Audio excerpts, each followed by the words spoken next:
chapter 8 tonight. And since we do have several visitors, and I know this is getting repetitive for you who are here every Wednesday, but we might have some people who don't have any idea what we're doing and why we're going so fast in our study.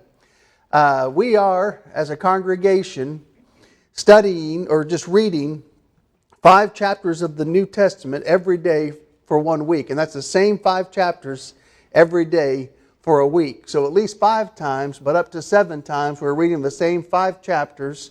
And then on Wednesday, we get together like we're doing now, and we just briefly skim. And that's really all we have time to do in the 35 minutes that we have to talk about some of the things that we read. And what I'm trying to do, although not always successful at it, I know, but maybe hitting some things that are not talked about as much. There are some passages that I know we would love to talk about, but we've talked about it so much, maybe it's time to look for some things maybe we don't spend as much time on.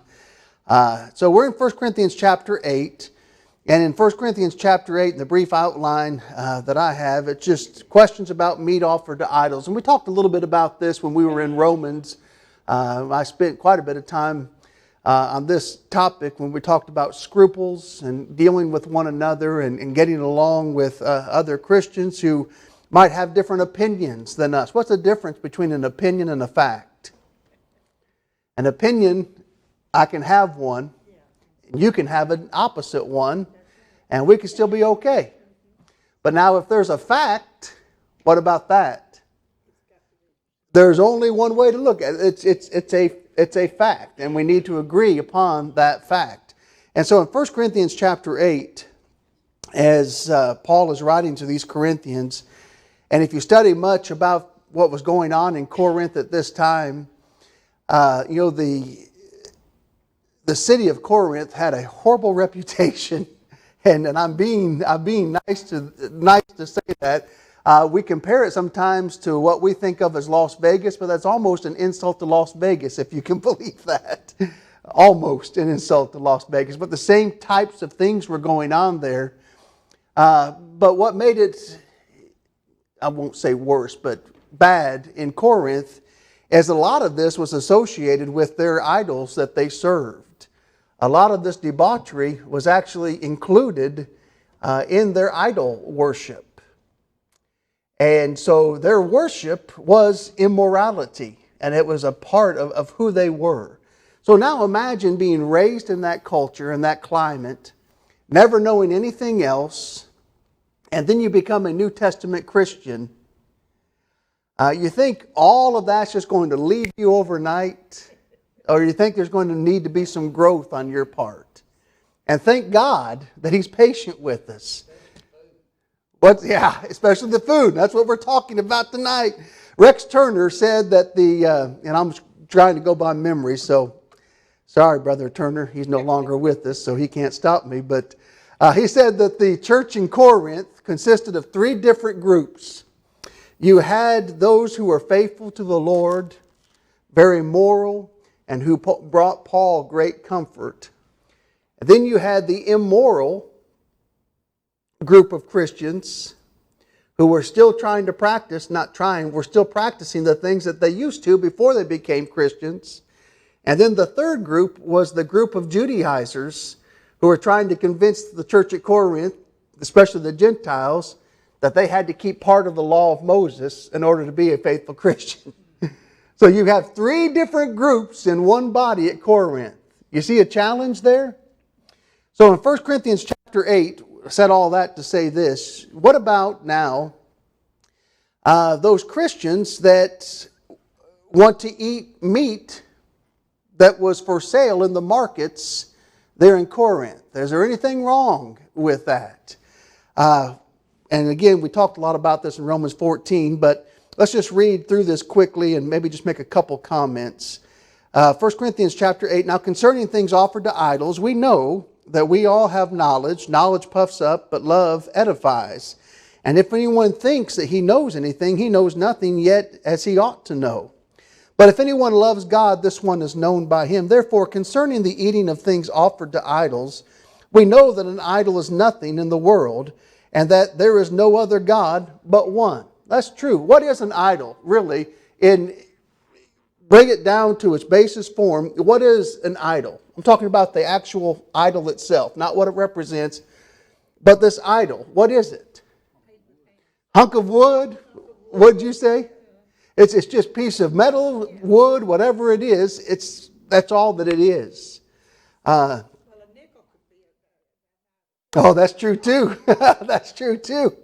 Um, I remember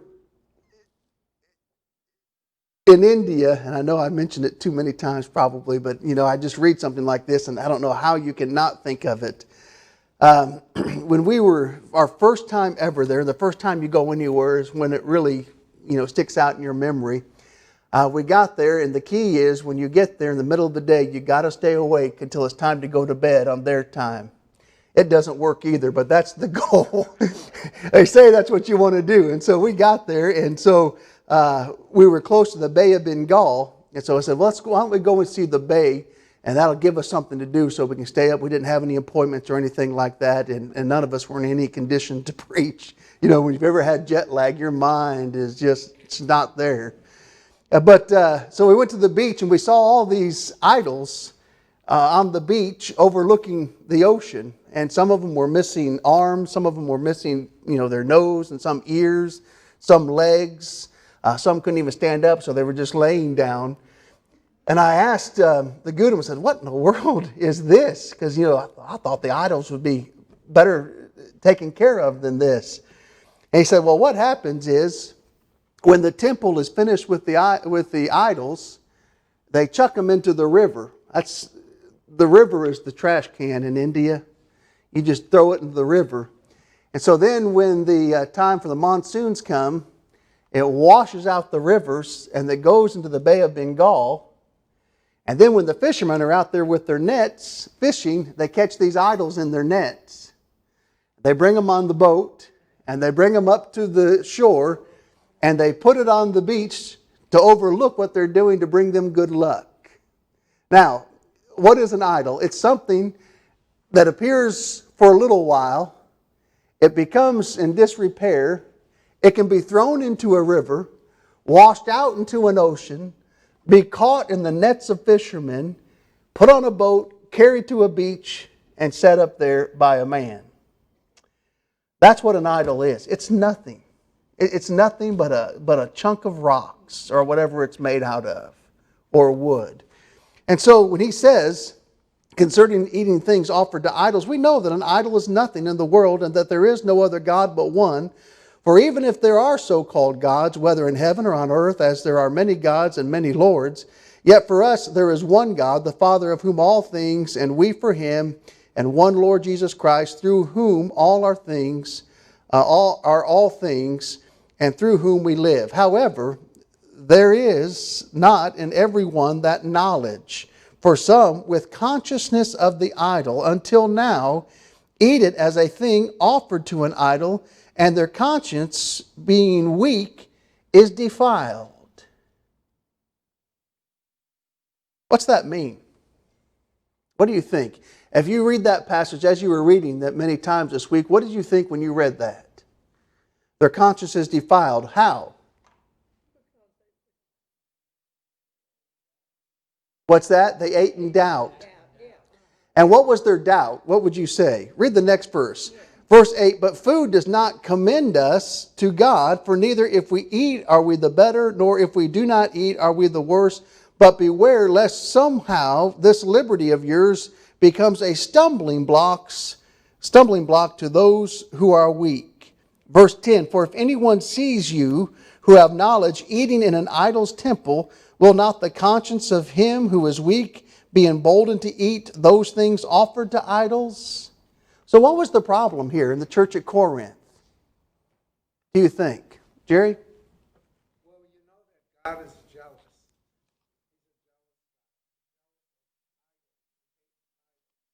So anything to do with idols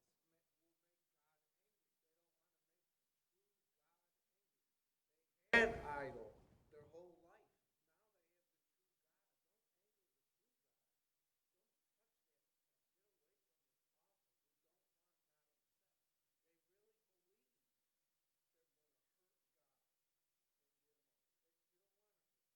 Right.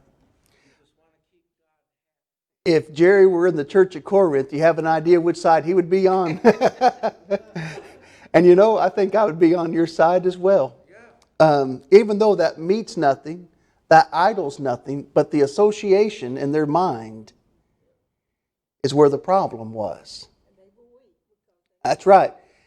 However, if you felt that way, and I can understand why you would feel that way, and you saw somebody else eating it, you might say, well, if Tom can do it, then it must be okay, so then I'll do it. And while I'm eating it, the whole time I'm thinking, this just does not feel right. It just does not seem right. I just don't see how this can be a good thing. What am I doing to my conscience? Violating, defiling it. And here's the question, and I know everybody here knows this. Is the conscience alone a safe guide? No, and we understand that. However, what's so bad about going against your conscience? If it's not a safe guide all by itself, why is it so dangerous to go against your conscience?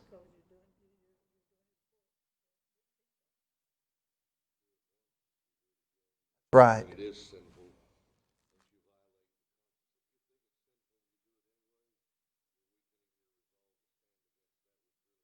That's right. You think about how much work has gone into the shaping of your conscience. Have you ever thought about that? I mean, even before you even knew what the word conscience meant, what were your mom and dad doing for you? If you had good parents, what were they doing? They were already starting to shape that conscience, weren't they? And you lived your life and it developed, and then you grew and you grew your beliefs and you got stronger and you said, this is what I'm going to do, this is what I'm going to be, and I'm determined I'm going to be this. And you've come up with those convictions. To go against that is a serious thing, isn't it? It's a serious thing because, as Brother Clark said, once I do it once, it's going to be easier to do the second time. Have you ever met somebody, and maybe it's the case, I don't know, I've not had as much experience as some others, but somebody who just woke up one day and said, you know what, I think today is the day I'm going to just leave the Lord. And that might happen, and that may happen somewhere on this earth. It may have happened multiple times. But is that how it usually works, you think?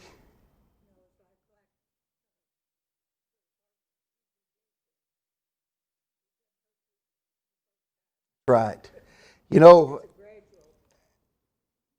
have you ever missed a service when you could have been there? How'd you feel? Yeah, you feel guilty. I have. I remember, well, I'm not going to tell you all about my bad things, unless you're going to tell me yours, and then I can have something on you. But I remember one time, we'll just say it like a careful way, a friend of mine, missed a service, and my dad called me and said, hey, Mark, where were you? I said, well, I was working, and I was working, but didn't need to be. I guess I am telling on myself. And that bothered me. If I'd have done it a few more times, what do you think would have eventually happened? It would have gotten to the point where it didn't. That's right. It didn't bother me. And so our conscience, while it is not by itself a safe guide, because our conscience can be wrong, can it? It is something very, very, very important. That's why Paul talks about this so much, especially in 1 Corinthians chapter 8. Verse 13, I love his attitude. Therefore, if food makes my brother stumble, I will never again eat meat, lest I make my brother stumble. What an attitude. Would you give up bacon for me? Now we've gone to meddling, haven't we? You don't have to. We can eat bacon together. That's right, just go hide and eat it. So we're talking now about liberties that we have in the gospel. But just because we have liberty, we have to be careful with that, don't we? Look at 1 Corinthians chapter 9. Still talking about the liberties that we have. Paul's going to talk about a liberty that we preachers love to talk about. Questions about paying the preacher. are discussed in this. Now, everybody pay attention very carefully. Get your notebooks out. Watch it on YouTube when you get home tonight and rewatch it. No, I'm just kidding. We're actually going to turn it on us preachers at the end. All right? So, you preachers, you're going to like the first part, but really pay attention to the second part. I love the Apostle Paul. 1 Corinthians chapter 9. Am I not an apostle? Am I not free? Have I not seen Jesus Christ our Lord? Are you not my work in the Lord? If I am not an apostle to others, yea, doubtless I am to you, for you are the seal of my apostleship in the Lord. Why is he having to defend his apostleship? Because there were people in there attacking him. Remember those three groups that Brother Turner mentioned? Those Judaizers were really attacking the authority of Paul and his apostleship. So he has to defend himself a lot. Verse 3, my defense to those who examine me is this. Do we have no right to eat and drink? Do we have no right to take along a believing wife? As do also the other apostles, the brothers of the Lord and Cephas. They had wives, didn't they? Verse 6, or is it only Barnabas and I who have no right to refrain from working? What were they complaining about, do you think?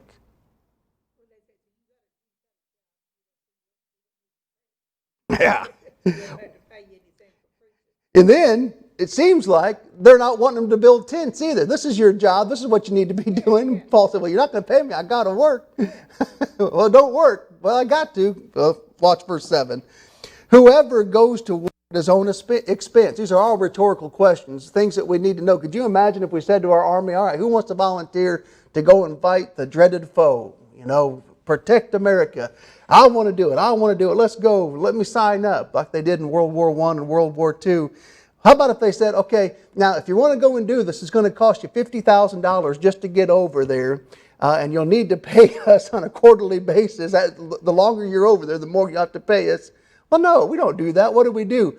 We give our soldiers food, we give them clothes, we give them weapons, we give them protection, and all of these things. Why? Because that's what you do when these soldiers are going to war. Verse 7, whoever goes to war with his own expense, who plants a vineyard and does not eat of its fruit? Or who tends a flock and does not drink of the milk of the flock? Verse 8, do I say these things as a mere man, or does not the law say the same also? For it is written in the law of Moses, you shall not muzzle an ox while it treads out the grain. It is oxen God is it oxen God is concerned about? No, he's making a point with this, isn't he? But incidentally, I'm not one of these people who are overly, and I want to be careful because there may be some here, and that's wonderful. I deer hunt, so some may not like that, and I understand that's not for everybody. I completely get that. But we do think, you shouldn't mistreat animals. And the Bible has a lot to say about those types of things. It's neat, isn't it? It's neat.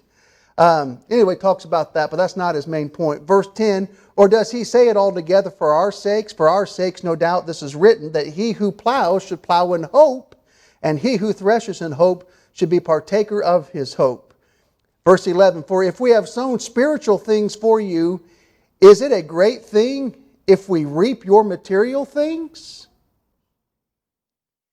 If others are partakers of this right over you, are we not even more? Now stop right there. What's he saying? If I'm going to serve you, if I'm going to try to help you spiritually, if I'm going to try to bring you along and dedicate my life to this, am I not better than an ox? You don't muzzle the ox. You let him eat the corn, the grain, while he threshes. Am I not better than an ox? Can you not support me in doing this? And so we talk about this in a great way, in a right way, to talk about it's okay to support a preacher who dedicates his life to studying and bringing sermons that are going to help people get to heaven. It's going to help those who have never heard to be able to hear, and help those who are Christians to get stronger each day and to help one another along the way. That's a great thing, isn't it? But now watch the rest of this verse. Verse 12, nevertheless, we have not used this right, but endure all things, lest we hinder the gospel of Christ. So what's Paul saying in all of this? I have the right to be paid, to get support from you, to get food for you, whatever that consists of from you, whatever that consists of. I have that right. You're not doing it, so I'm having to build tents. And so since you're not paying me, then I don't care about you people. And I'm going to quit. Your attitude is not good. You care more about an ox than you do me. And I'm the one that told you guys about the gospel of Christ, helped you get your soul right with God, and you're not going to pay me? Well, that's fine. I'm not going to teach you. Is that what he does? Is that his attitude? Nevertheless, we have not used this right, but endure all things, lest we hinder the gospel of Christ. I'm going to keep on whether you pay me or not. That's an awesome attitude, isn't it? Look at verse 13. Do you not know that those who minister the holy things eat of the things of the temple, and those who serve at the altar partake of the offering of the altar? Even so, the Lord has commanded that those who preach the gospel should live from the gospel. But I have used none of these things, nor have I written these things, that it should be done so to me, for it would be better for me to die than that anyone should make my boasting void. For if I preach the gospel, I have nothing to boast of, for necessity is laid upon me. Yes, woe is me if I do not preach the gospel. Why did Paul make tents, do you think? You think, well, man, this is just a fun thing to do. I love to go and make tents. Why do you think he did that? And why did he want the money? He had to have money so he could continue to do what? Preach the gospel. That's which would be an offense to some, so he would forego that That's right. in order to more effectively work. That's a good point. He's just after it for the money. Verse 19, for though I am free from all men, I have made myself a servant to all, that I might win the more. And to the Jews I became as a Jew, that I might win Jews. To those who are under the law, as under the law, that I might win those who are under the law. To those who are without law, as without law, not being without law toward God, but under law toward Christ, that I might win those who are without law. To the weak I became as weak, that I might win the weak. I become all things to all men, that I might by all means save some. Now this I do for the gospel's sake, that I may be partaker of it with you. What's it mean that he says, I became all things to all people?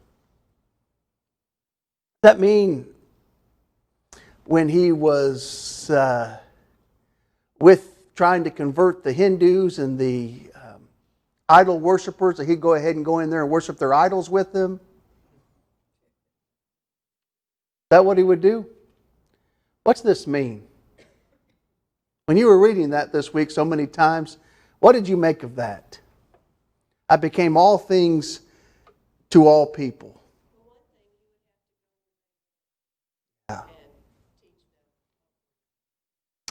Now you think about the man who's writing this. Not only was he a Jew by birth, not only did he have some boasting rights if he wanted to boast in that, and he listed his credentials as a Jewish leader. But we're talking about, to go against your conscience. You think about the way Paul was raised and the strict dietary restrictions, the things that he did while he lived under the law. Imagine for him now, remember when Peter went to Cornelius and the Jews found out? You ate with them? You stayed the night with them? Was that easy for Peter? How many times did God have to show him that vision? Rise, Peter, kill and eat. Yeah, he said. So it was difficult for. And so here is Paul saying, I become all things to all people. I go where they go. I do what they do. I observe their culture. We're not talking about sinful things, but he was willing to go to people where they were. Jerry? You think about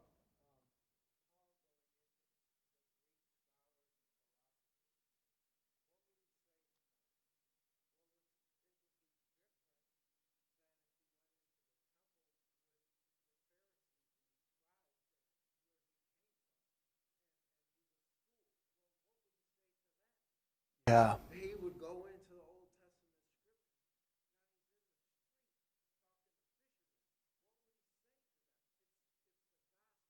Right. and he's going to say the gospel to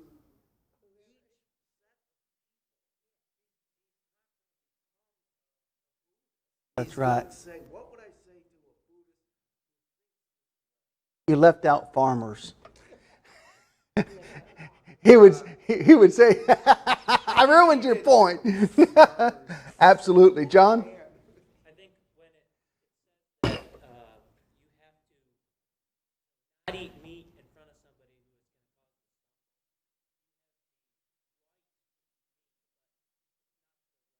cause Yeah. and he has the right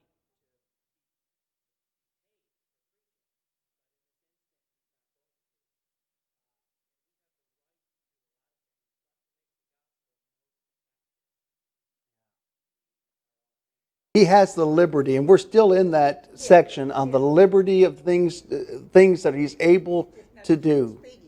That's right. Yes, sir.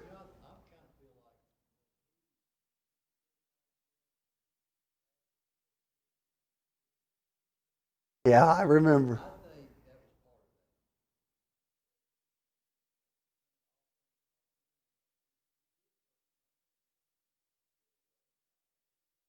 Yeah.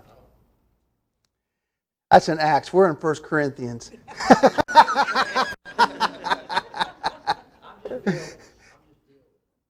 You know, and I tell you something, and I don't know if we want to. We've got 5 minutes. That's plenty of time. When others have gone to India and you go to other places, there are times where you're going to be crossing certain grounds that they take off their shoes and will walk, and that ground means absolutely nothing to me. Nothing to me. But I take off my shoes. I take off my shoes, and the reason I do that is because, number one, there's nothing wrong with wearing shoes or not wearing shoes. I've got liberty to, wear shoes or not wear shoes. However, these people, their conscience, number one, and also if you want to reach these people with the gospel, you don't want to just start off by being disrespectful. Now, if they said, now when you come in here, I'm going to put a red dot on you, you need to bow down before this idol, then obviously, no way am I going to do that. But just love the attitude of Paul. 1 Corinthians chapter 10. Still in this same discussion here.